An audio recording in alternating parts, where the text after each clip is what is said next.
পৃথিবীতে জলের শেষ নেই। হিসেব মতো এই বিশ্বে 3 ভাগ জল আর 1 ভাগ স্থল। তবুও বিশ্ব জুড়ে ভয়ঙ্কর জল সংকটের কথা শোনালেন বিজ্ঞানীরা।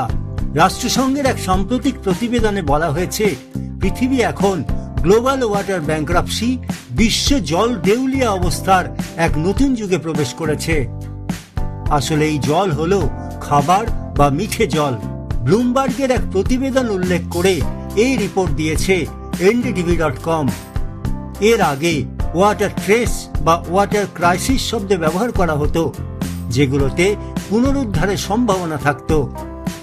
কিন্তু রিপোর্টে বলা হচ্ছে, পৃথিবীর মিঠে জলের উৎসগুলো এমনভাবে নিঃশেষ হয়ে যাচ্ছে যে সেগুলোর স্বাভাবিক পুনরুদ্ধার আর সম্ভব হচ্ছে না। তাই একে বলা হচ্ছে ওয়াটার ব্যাংক্রাপসি বা দেউলিয়ার অবস্থা। রাষ্ট্রসংঘের institute for water, environment and health প্রকাশিত প্রতিবেদনে জানানো হয়েছে, বর্তমানে বিশ্বের প্রায় 3/4 মানুষ এমন দেশে বাস করেন যেখানে মিঠে জলের যোগান অনিরাপদ।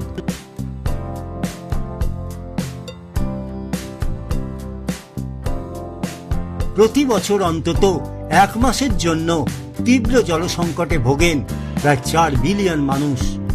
বলা হচ্ছে, বিশ্বের নানা শহরে ক্রমশ বাড়ছে ডে জিরো পরিস্থিতি, যে সময়ে পৌর জল সরবরাহ ব্যবস্থা প্রায় ভেঙে পড়ার মুখে দাঁড়ায়।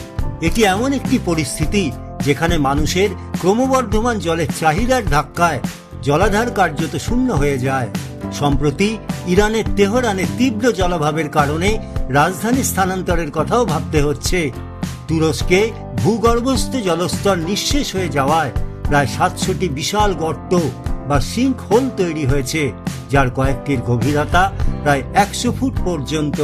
প্রতিবেদন অনুযায়ী সাব সাহারান আফ্রিকা, দক্ষিণ এশিয়া এবং লাতিন আমেরিকার বিভিন্ন অঞ্চলে খরা ও জলসংকট ভবিষ্যতে বড় আকারের অভিবাসনের কারণ হয়ে উঠতে পারে।